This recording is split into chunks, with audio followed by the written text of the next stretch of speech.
할렐루야, 감사합니다. 시간에 우리의 주어진 시간 역대상 9장.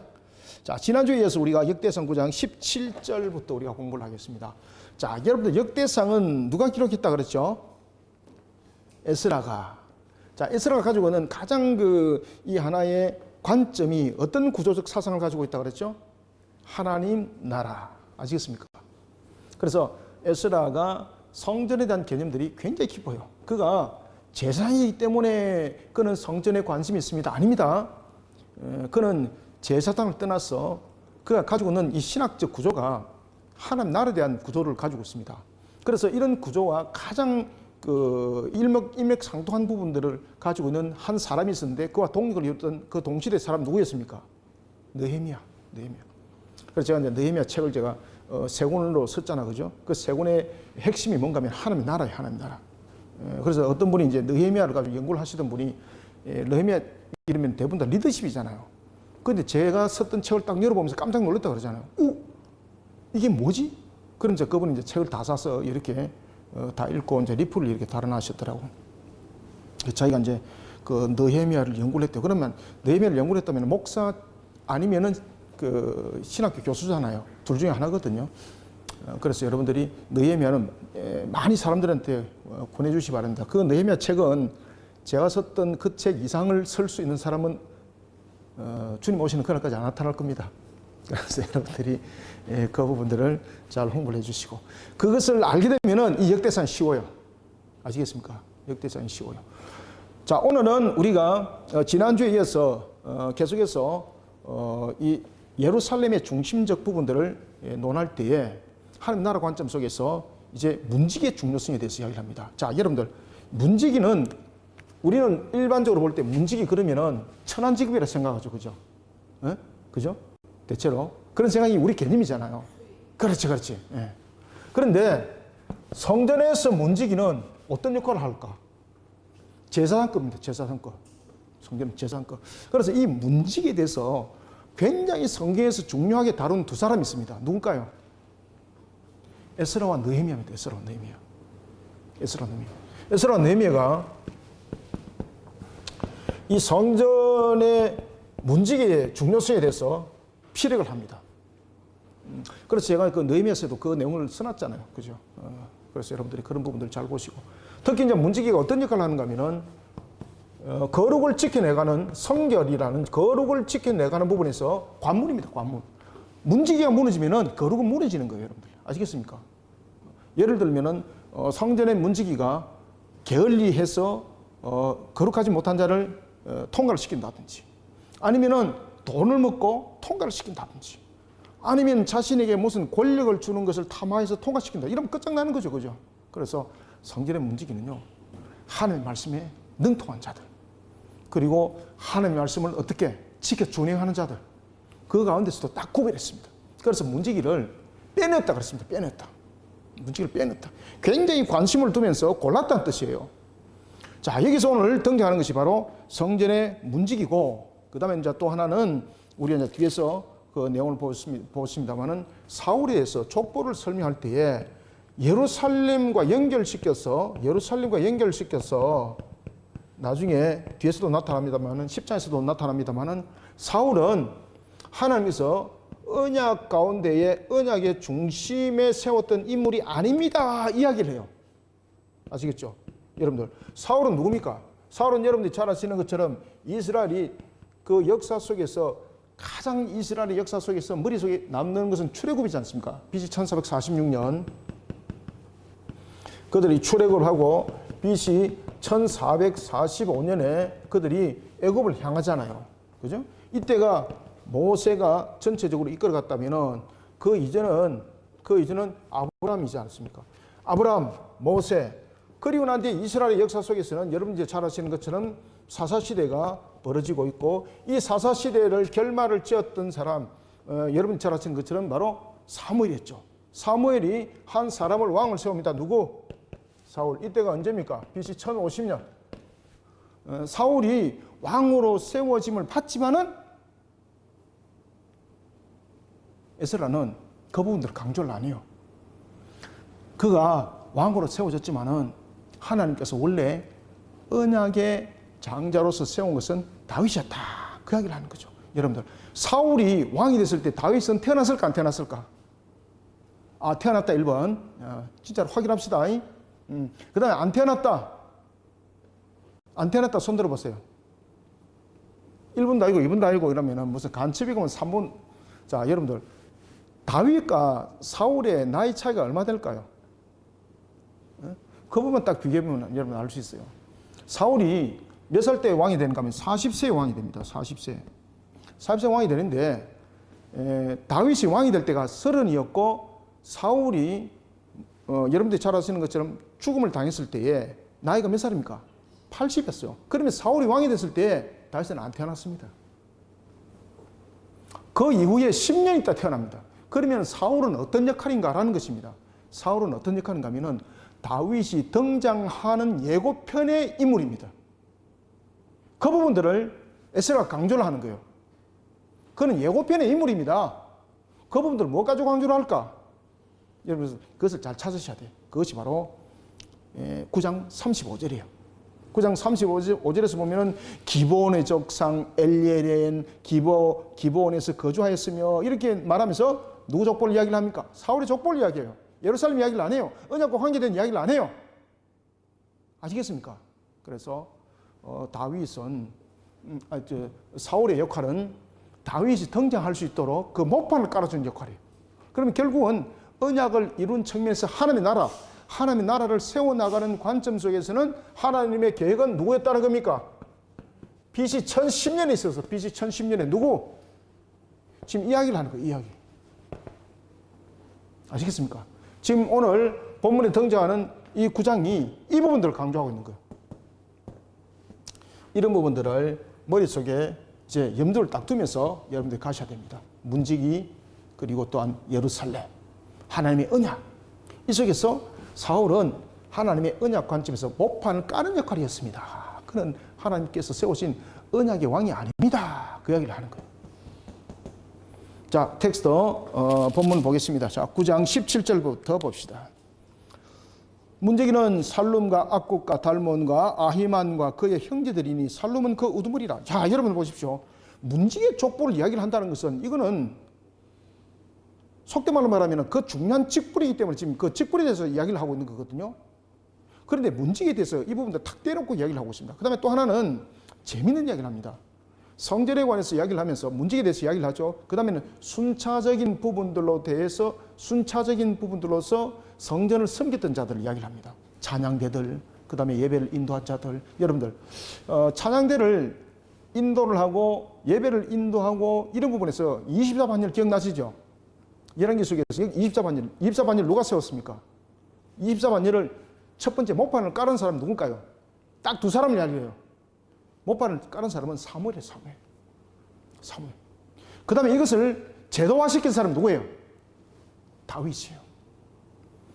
그래서 오늘 이 부분도 이야기를 합니다. 문지기의 중요성, 그 다음에 예배가 어떤 관계 속에도 소홀함이 없도록, 그리고 하나님께 드려진 예배가 찬양의 그 신앙 고백이 함께 흘러나오도록 그 모든 부분들을 예배의 중심을 세웠습니다. 이게 뭡니까? 이게 하나님 나라 관점이에요. 아시겠습니까? 이 하나님 나라의 관점 속에서 이 문제들이 거론되어지고 있습니다. 문지기는 살룸과 악국과 달몬과 아히만과 그의 형제들이니 살룸은 그 우두머리라. 자, 여기서 문지기를 레위 지파가 감당했던 가운데서 불경건한 이방인들을 막는 역할, 그리고 건전한 신앙을 지켜나가는 역할, 하나님의 나라를 강건하게 지켜나가는 역할, 지금 누구라는 겁니까? 여러분들 관문이 뚫히면 다 뚫히죠. 자, 여러분들 우리가 축구할 때에 공격수가 아무리 공격을 잘해도 수비가 떨려버리면 어떻게 됩니까? 골 먹으면 축구 지는 거죠. 그죠? 자, 여기서 문지기는 최종 수비의 역할입니다. 그래서 성전을 지키는 문지기의 업무가 얼마나 중요한지를 설명하고 있습니다. 그래서 하나님의 나라 관점 속에서 성전의 문지기를 아무나 시키면 안 된다는 거죠. 하나님의 말씀을 바르게 분별할 수 있는 자들, 거업을 지켜낼 수 있는 자들, 그런 자들이었습니다. 이 말입니다, 이게. 그래서 18절에 보면 이 사람들은 전에 왕의 동문, 그죠? 왕의 동쪽 왕의 문 동쪽 곧 레위 자손의 진영의 문지기이니. 자, 그러니까 보십시오. 지금 에스라가 지금 무슨 이야기를 하고 있는가 하면은 지금 이들이 귀환을 했습니다. 자, 첫 번째 귀환을 이뤘을 때와 두 번째 귀환을 이뤘을 때는 부분들이 이제 연차적 부분에서 틀리죠, 그죠? BC 537년에서부터 그 다음에 BC 487년, 그 다음에 444년 이렇게 이제 포로 귀환들이 일어납니다. 그때의 1차 포로 귀환을 통해서 이제 성전이 재건되지 않습니까? 그때가 BC 516년이거든요. 이때에 세워졌던 BC 516년에 여러분들 이제 이스라엘이 이제 무너졌던 역사에서 보면은 무너졌던 역사가 BC 586년이라고 우리는 알고 있죠, 그죠? 그리고 이제 성전이 재건되어졌던 것이 BC 516년이에요. 이때의 지도자가 누군가 하면 스룹바벨입니다. 스룹바벨. 그래서 그 성전을 무슨 성전이다? 스룹바벨 성전이라고 그래요. 스룹바벨 성전. 자, 이 스룹바벨 성전이 세워졌습니다. 그리고 이제 그 스룹바벨 성전을 세워서 문지기들을 세웠던 거죠. 아무나 안 세웠다는 겁니다. 그래서 그 문지기를 세울 때에 그들을 이 가운데서 선별했다는 겁니다. 그러면 누구를 선별했는가 하면은 이미 조상 때부터. 아시겠습니까? 새로 뽑은 자들이 아니라는 거죠. 이미 성전의 중요성을 조상 때부터 이미 가르침을 받았고 그러한 신앙의 중심으로 세운 자들을 그 족보를 확인해서 지금 문지기를 세웠다는 이야기입니다.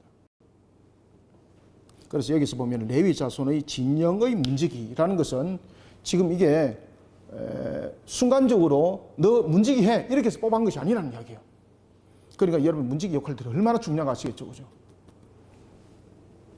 19절 고라의 정손 아비아삽의 손자 고레의 아들 살룸과 그의 종족 형제 곧 고라의 자손이 수종드는 일을 맡아 성막문을 지켰으니 그들의 조상들도 보십시오. 성막문을 지켰는데 이 그대들의 조상들도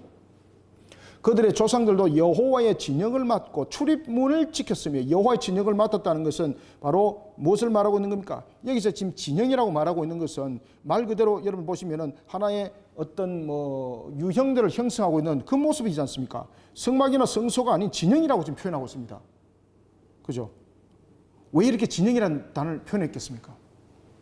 분명히 여기서 보면은 여호와의 성소를 맡았습니다. 여호와의 지성소의 부분들에 대해서 그들이 도는 부분들에 대해서 하나의 문지기의 역할이었습니다. 이렇게 말 안 하고 여호와의 진영이라고 말해요. 왜 이 여호와의 진영이라고 지금 여기서 이야기를 하고 있을까요? 이게 여호와의 진영이라고 지금 말하고 있는 것은 마치 이들이 그 성전의 그 출입구를 지키는 것이 자신들의 천직이었다는 거죠. 천직. 아시겠습니까? 그래서 여기서는 출애굽했던 그 성막 시대부터 이 모든 부분들은 유래되어졌습니다. 라는 것입니다.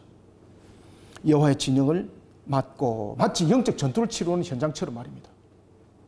그러니까 하나님께서 누구에게도 이 부분들은 여호와의 그 출입구를 맡기는 부분에서 하나님께서 그 어느 누구에도 섣불리 그것을 책임을 그들에게 묻질 않았고 그들에게 누구에게도 너희들이 한번 해봐 이런 적이 없었다는 겁니다. 딱 그 족속들을 딱 정해서 그들을 마치 제사장 대제사장을 세우듯이 이렇게 문지기를 세웠다는 겁니다. 그러니까 문지기 역할들이 얼마나 중요한가 아시겠죠, 그죠? 그래서 문지기의 역할들이 제사장급입니다. 제사장급. 여호와의 진영을 맡고 출입문을 지켰으며 여호와께서 함께 하신 엘라살의 아들 비나하스가 옛적에 그의 무리를 거느렸고 자 여기서 이제 비나스가 등장합니다. 자 여러분들 비나스 그러면은 제일 먼저 누구를 머릿속에 떠올려야 될까요? 모세입니다. 모세가 있을 때에 그때에 여러분들이 잘 아시는 것처럼 이들이 우상 속에 막 빠지는 일들이 벌어졌죠, 그죠? 그러면서 모세가 회개를 말하고 있을 때에 오히려 빼딱거리고 오히려 역반을 일으켰던 무리들이 많았습니다. 그리고 또한 모압 여인들과 음행을 했던 자들이 그 속에 진영 속에 있었습니다. 이것을 앞장서서 자신이 헌신하여서 그들을 척결하는 부분에 있어서 제일 먼저 앞장섰던 사람이 누굽니까? 비나스입니다. 비나스. 지금 그 이야기를 하는 거예요. 비나스. 그래서 비나스는 신앙의 열정, 하나님의 나라를 병들지 않고 영적으로 병들지 않고 바르게 세운 사람. 그래서 이 비나스 한 사람의 이 행동을 통해서 하나님께서 내렸던 그 연병의 재앙이 멈췄죠. 그죠? 이것을 기억하라는 거예요. 그래서 우리가 하나님 나라를 지키는 부분에서는 마치 비나스처럼, 그리고 또한 하나님 세우신 문지기처럼 이 부분들을 명확하게 지켜나가야 된다. 문이 뚫리면은 우리 신앙 다 무너진다. 이것을 강조를 하고 있습니다. 비나스가 옛적에 그의 무리를 거느렸고 무셀레마의 아들 스가랴는 회막 문지기가 되었더라. 택함을 입어 문지기가 된 자가 모두 몇 명? 212명이니 그죠? 택함을 받았어. 그래서 여러분 문지기 부분들 그냥 간단하게 쓰면 되는데 이 문지기 부분들이 굉장히 중요하다는 이야기죠. 그러면서 이렇게 212명이었더라 라고 말합니다. 이는 그들의 마을에서 그들의 계보대로 계수된 자요. 자 보십시오. 이제 다윗과 선견자 사무엘이 전에 세워서 이 직분을 맡긴 자라. 그러니까 문지기의 제도, 제사장의 제도 이런 부분들을 통해서 우리가 이것을 하나의 제도화시킨 사람이 다윗인데 그 전에 이 목판을 깔은 사람이 누구다? 사무엘이다. 그 이야기 하는 겁니다. 다윗과 선견자 사무엘이 전에 세워서 이 직분을 맡긴 자라. 그들과 그들의 자손이 그 순찰을 쫓아 여호와의 성전 곧 성막문을 지켰는데, 자 여기 이제 반열입니다. 반열. 이게 이제 다윗이 세웠던 반열입니다. 24반열. 이 24반열은 뭔가 하면 순차적으로 정한 한 주마다 일에 이렇게 돌아갑니다. 순차별로 이렇게 돌아가는 겁니다. 회순을 전부 다 정해가 있습니다. 회순을. 너가 한번 해볼래? 이것이 아닙니다. 딱 정해져 있습니다. 1번, 2번, 3번, 4번, 5번, 6번 이래 24번까지 이게 딱 순서가 정해져 있습니다. 그러면 1번이 일주일 지나고 나면은 2번이 자동스럽게 그것을 업무를 인수를 하는 거예요. 아시겠죠? 그러면 1번은 제자리에 가는 거예요. 그 다음에는 2번이 일주일 되면은 3번이 그 일주일에 또 들어오는 거예요. 이런 순차적인. 그래서 순차별이라고 말하는 거예요. 순차별. 회순으로 순차별. 이렇게 제도를 했다는 겁니다. 이렇게 제도를 해서 성전지기 그리고 또 무엇? 성전지기와 그 다음에 예배를 인도한 자들 제사장이죠. 그 다음에 세 번째는 얻은 거 성전에서 누구? 찬양을 하는 거. 이 부분들 전부 다 순차별로서 24반열을 이루겠다는 겁니다. 그러면은 잘 보세요. 이 성전지기라든지 예배를 인도하는 자들이란 성전의 찬양을 이끄는 자들의 모든 직분들의 역할들은요. 무슨 급들? 전부 다 제사장급들입니다.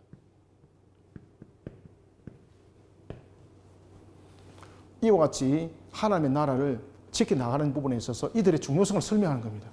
하나님의 나라를 지켜나가는 부분에서는 무엇보다도 우리가 신앙을 바르게 지켜나가는 부분에서 분별을 가진 자들이 반드시 있어야 되고, 그 다음에 예배를 인도하는 자들의 역할, 그 다음에 하나님을 찬양하는 부분에 대한 부분들의 역할들, 이런 부분들이 분명하게 잘 세워져서 관리가 잘 되어야 된다는 겁니다. 그래서 이런 부분들을 누가 이런 부분들을 제도화시켜서 관리해 나갔는가? 다윗이라는 이야기를 지금 딱 하고 있는 겁니다. 그리고 사무엘이 목판을 깔았다라고 이야기를 하는 거죠. 23절 그들과 그들의 자손이 그 순찰을 쫓아 여호와의 성전 곧 성막문을 지켰으며 이 문지기가 동서남북 사방에 섰고 빈틈없이 했다는 거죠. 빈틈없이 사방에 섰고. 자 25절 그들의 마을에 있는 형제들은 일해마다, 자 일해가 며칠이에요? 7일 일주일. 일해마다 그들과 함께 있으니 이게 뭡니까? 1회씩 순차적으로 직무를 교대했다는 겁니다. 그러니까 여러분 보시면은 이게 무리 없이 순직하면 이렇겠죠.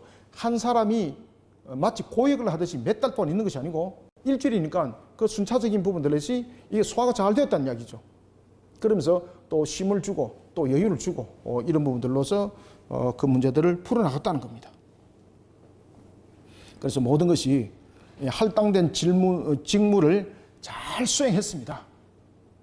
자 26절 이는 문지기의 우두머리 된 사람이 넷이요. 자 그러면 여기서 보시면요 문지기들 가운데서도 보면은 자 전임 사역자가 있었습니다.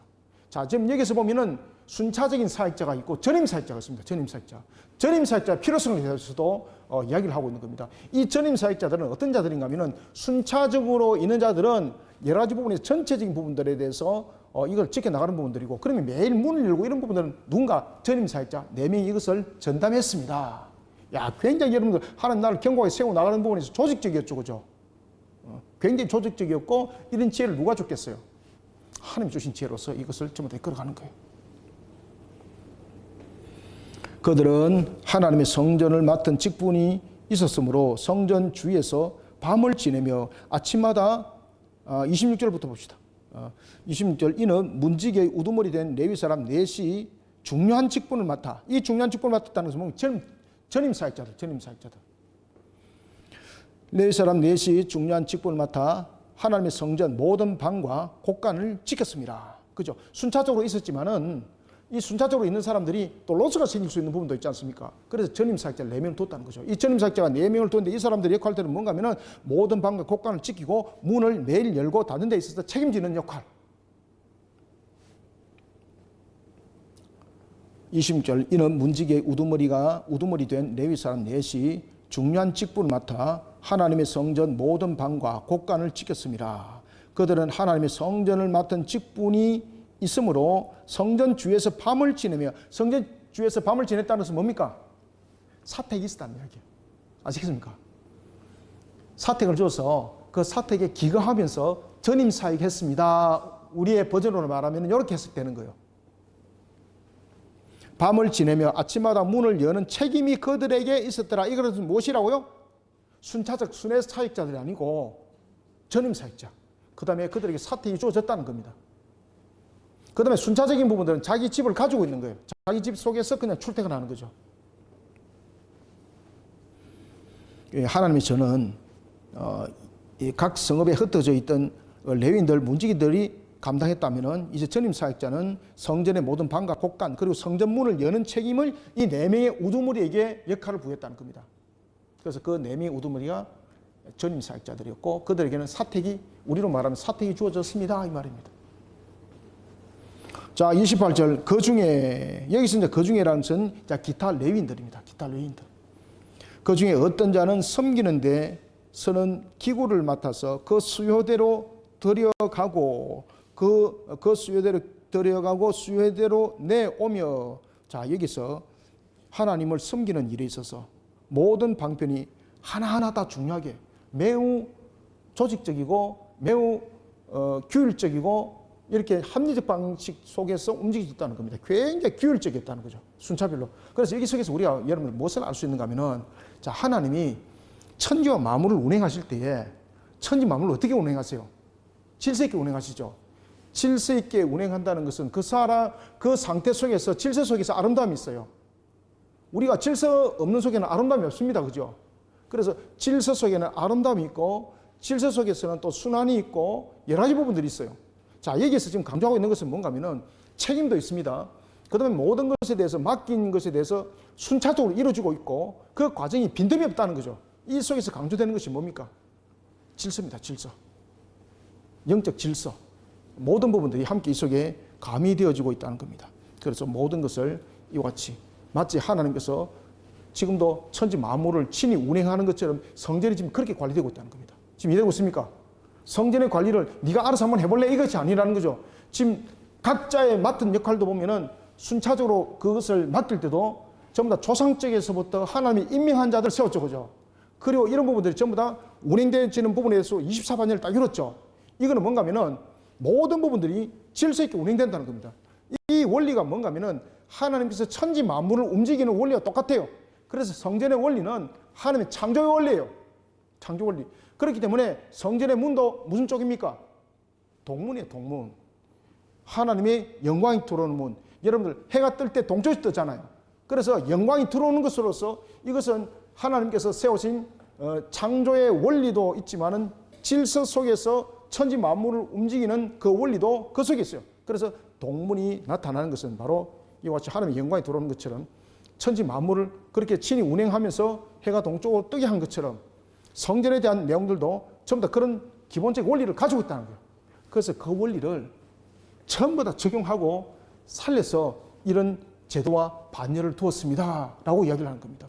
그러니 이게 순차적으로 행하는 것들도 네가 한번 맡아볼래? 이게 뭐 조직적으로 뭔가 만들어서 이것이 아니고 이것이 하나님의 창조 원리예요. 창조 원리. 그래서 성전은 하나님의 창조 원리가 그 속에 숨겨져 있어요. 그렇기 때문에 문도 무슨 쪽? 동조.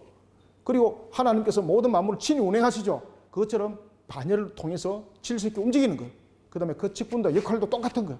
우리가 해는 낮을 주관하게 하시고 밤은 달은 밤을 주관하게 하시고 그 역할처럼 전부 다 직분자들의 주어진 역할들도 전부 다 우주에 대한 그 삼라만상에 대한 그 원리, 하나님께서 주관하신 그 원리예요.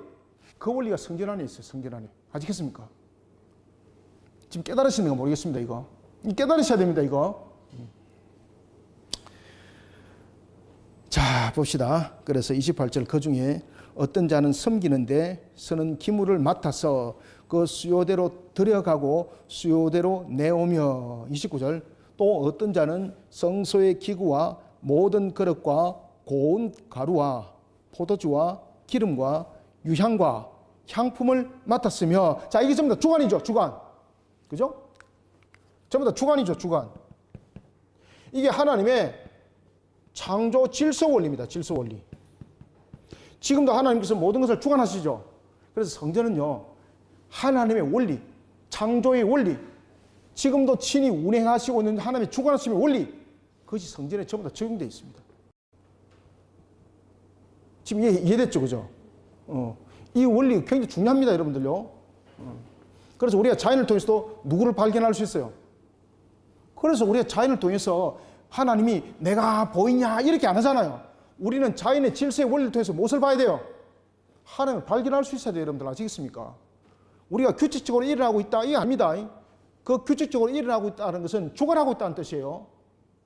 바로 성전의 원리도 바로 이런 겁니다. 각자가 지금 맡겨져 있습니다. 그게 전부 다 주관하는 원리죠. 이게 주관하는 원리가 뭔가 하면 하나님께서 모든 것을 다스리는, 우주를 다스리는 주관하심의 원리예요. 그 주관하심의 원리가 어디에도 지금 적용되고 있습니까? 성전에 그대로 적용된다고 있다니까요. 그래서 성전은요, 우주의 모든 주관하심의 그 원리가 그 속에 다 들어있어요. 그래서 문도 어디로 열어놨다? 그래서 동쪽이 동쪽.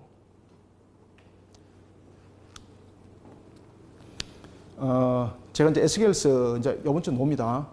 동문에 관해서 에스겔서에 그렇게 조금 몇 개 써놨습니다. 그리고 이제 이런 이제 특별한 부분들에 대해서는 제가 이제 별도로 한 책을 통해서 이런 부분들 여러분들에게 우리가 왜 창조 목적과 그리스도 사이에서도 제가 이제 별도의 부분들을 제가 썼잖아, 그죠? 그 다음에 하나님의 숨결 안에서도 보면은 창세기 1장부터 5장이 무엇을 계시하고 있는가라는 부분에 대해서 그 내용들을 제가 써놨잖아, 그죠? 그런 책들을 잘 보셔야 돼요, 여러분들요.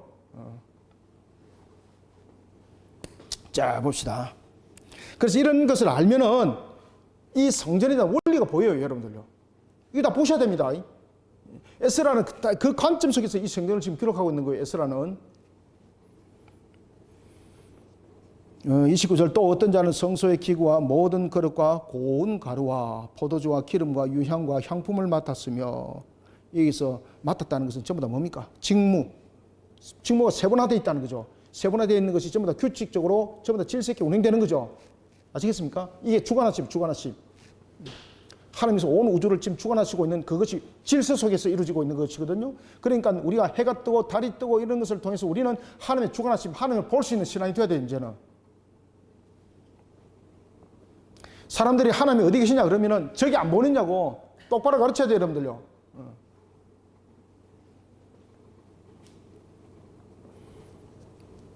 그래서 여기서 들어가고 28절 보세요. 맡겼습니다. 들여가고 나오고 또 맡겼습니다. 만들어지고 맡겨지고 준비하고 이 모든 부분들이 주관하심의 원리예요. 주관하심의 원리. 29절 또 어떤 자는 성소의 기구와 모든 그릇과 고운 가루와 포도주와 기름과 유향과 향품을 맡았으며 또 제사장의 아들 중에 어떤 자는 향품으로 무엇을 만들었다? 그렇죠. 향기름을 만들었으며. 성전에서 제에 준비되어지는 모든 과정들, 그 직무가 매우 세분화되는 것을 볼 수 있습니다. 그래서 이것이 하모니가 되는 거예요. 하모니. 질서, 주관하심, 이런 부분들이 하모니가 되는 거예요. 그것이 아름다움이에요. 자, 심지어 31절 보시면은 고라 자손 살롬의 맏아들 맏디다. 여러분 맏디다 이러니까 또 우리가 또 그래하는 우리 집사님 그 방앗간 생각나지, 그죠? 맏디다를 많이 이용해 주시기 바랍니다. 맏디다라는 레위 사람은 전병을 굽는 일을 맡았으며 그 마티다 떡 맥힘 맛있습니다. 그죠? 진짜 맛있습니다. 그게. 틀림없습니다. 32절 또 그의 형제 그핫 자손 중에 어떤 자는 진설하는 떡을 맡아 안식일마다 준비하였더라. 자, 여기서 여러분 그 안식일마다 준비했다는 것은 안식일마다 새 것을 교체했다는 이야기죠. 그래서 진설병은 떡상후에 얼마 정도 머물렀습니까? 얼마 머물렀습니까? 일주일 머물고 그 떡상 반드시 교체되어 있습니다. 자, 떡상을 교체하는 것도 맡은 부분들이 전부 다 세분적으로 다 돼 있죠. 그죠? 자, 요런 질서입니다. 질서, 책임 이런 것을 또한 주관함에 대한 이 주관함엔 또 책임이 함께 있는 거죠. 그러니 이것이 질서, 운행. 이게 성전의 운행이에요. 이런 것이 한 군데라도 딱 멈추면 어떤 일이 일어났다? 성전의 모든 일들이 사달난다는 이야기예요. 사달난다. 그러니 이 전부 다 운행이 다 돼야 되는 거죠. 그죠? 운행이. 하나도 멈춰버리면 어떻게 된다? 성전 기능이 멈춰버리는 거예요. 여러분들 온 우주가 돌아가다가 갑자기 태양이 멈춰가지고 거꾸로 돌아가 버린다. 이거 사달라는 거죠. 그죠? 그래서 질서, 운행 이 모든 부분들이 하나님의 주관하심이라는 이게 창조 질서의 원리, 우주의 원리 이 부분들이 성전 안에 그대로 있습니다. 성전 안에 그 원리가. 그래서 여러분들이 교회 속에서 각자 한 사람 맡은 역할들이 하나님의 질서의 원리, 창조의 원리 아시겠습니까? 하나님의 주관하심의 그 원리 속에 내가 맡겨진 중요한 역할이에요, 여러분들요. 나는 좀 좋은 역할 중심을 하고 싶어요. 안 해요, 여러분들요. 모든 것이 다 귀해요. 하나라도 멈추면 끝이에요, 여러분들요. 그래서 모두 다 귀하다라는 것이죠. 그래서 공동체라는 것은 교회 안에서도 우리가 우주에 하나님의 주관하심을 만들어 가야 돼요, 여러분들요. 모든 것은 원리예요, 원리. 질서의 원리, 조화로움이에요. 그 다음에 주관하심 속에서 책임이에요. 이것이 함께 전부 다 돌아가야 돼요. 그것을 우리가 운행이라고 한다. 32절 또 그의 형제 그핫 자손 중에 어떤 자는 진설하는 떡을 맡아 안식일마다 준비하였더라. 또 찬송하는 자가 있으니 그죠? 전부 다 반열 속에서 있는 자들이죠. 찬송하는 자가 있으니 곧 레위 우두머리라. 그들은 골방에 거주하면서 주야로 자기 직분에 전념함으로 다른 일을 하지 아니하였더라. 성전에서 찬양하는 일을 맡은 레위인들의 족장들은 밤낮 언제라도 하나님에 대해서 찬송할 그러한 직무를 수행할 준비가 항상 비상대기되어 있어야 됩니다. 그래서 그들은 어디에 거주하고 있습니까? 성전 안에. 성전 안에. 어떤 일도 시킨다 안 시킨다? 안 시키고 딱 그 일들만 시키는 거예요. 34절 그들은 다 레위 가문의 우두머리이며 그들의 족보의 우두머리로서 예루살렘에 거주하였더라. 참 이제 강조되는 것이 계속해서 예루살렘이죠. 그죠? 예루살렘이더라. 그런데 자 35절부터 보면 예루살렘 이야기를 처음부터 안 해요.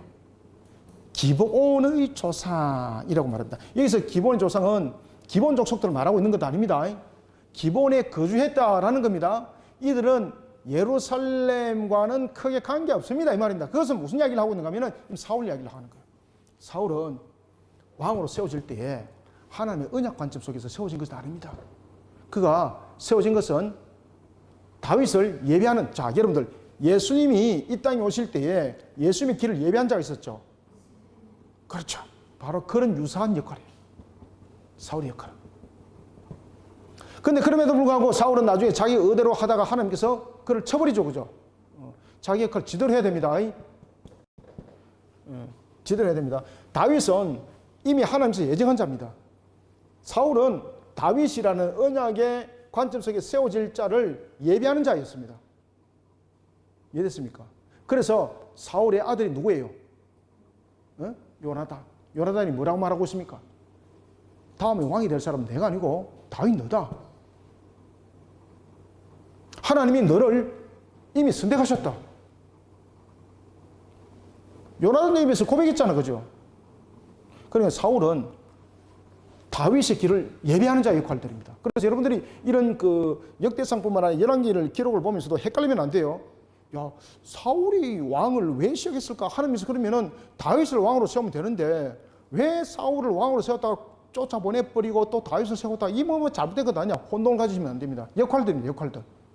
역할들 속에서 사울은 다윗의 때를 예배하는 자로서의 역할입니다. 그러면 예배하는 자로서 역할 속에서 충실해야 되는데 이 속에서 자기 의를 드러내죠. 그죠? 인본적 신앙 속에 있다가 그의 모든 부분들이 함께 끊겨버리죠. 지금 그 이야기를 하는 겁니다. 그래서 기본이라고 딱 이야기를 하는 거예요. 기본의 조상, 기본에 살았다 이 말입니다. 기본에 살았다. 그래서 사울의 조상 여리엘은 어디에 거주했다? 기본에 거주했습니다. 이것을 통해서 사울은 하나님께서 언약의, 다시 말하면 하나님의 나라에 그 모든 언약을 이루어가는 측면에서 세운 자가 아니었다는 이 말입니다. 다윗은 이미 정해져 있었고 그 예정되어 있는 다윗을 예배하는 자였다 이 말입니다. 기본의 조상 여리엘은 기본에서 거주하였으니 그의 아내의 이름은 마가라. 그의 맏아들은 압돈이요. 다음은 술과 기스와 바알과 넬과 나답과 그돌과 아히오와 스가랴와 미글롯이며. 자, 여기서 이제 딱 이제 봅니다. 미글롯은 시맘을 낳았으니 그들은 그들의 친족들과 더불어 마주하고 어디에 이제 예루살렘에 거주했습니다 이 말입니다. 그죠? 예루살렘에 거주하였더라. 넬은 기스를 낳고 기스는 누구를 낳았다? 사울을 낳고 사울은 요나단과 말기스와 아비나답과 에스바를 낳았으며 요나단은 아들이 누구더라? 자, 왜 머비보셋이라 이야기를 안 했을까요? 그 요나단의 아들 머비보셋을 머리빨이라고 그 이름을 칭한 것은 딱 이 뜻상밖에 없어요. 그러면은 자, 여기서 에스라의 관점을 또다시 보셔야 되는 거예요. 에스라가 지금 무슨 이야기를 하고 싶은 거죠? 언약을 이루어갈 그 계획은 사울이 아니었고 다윗이었다는 것을 지금 이 속에서 머비보셋을 통해서 이야기를 하는 거예요. 머비보셋이 아니고 좀 머리빨을 통해서 이야기를 하는 거예요. 머리빨을 통해서. 그래서 요나단의 아들은 머리빨이라. 머비보셋을 말합니다. 머비보셋.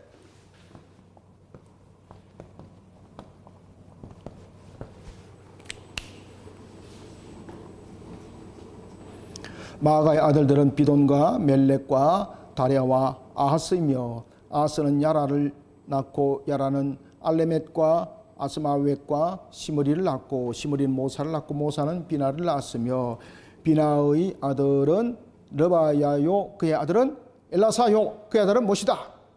그렇지. 아셀이며 아셀은 몇 명을 낳았더라? 6 아들이 있으니 그의 이름은 그렇죠. 아스리감과 보그루와 이스마엘과 사랴와 오바댜와 하나니라. 아살의 아들들은 이러하였더라. 자, 그러면서 이제 사울 왕의 죽음에 대해서 이야기를 딱 합니다. 자, 특히 이제 9장은 귀환했던 레위인들에 대한 명단을 이야기를 하죠.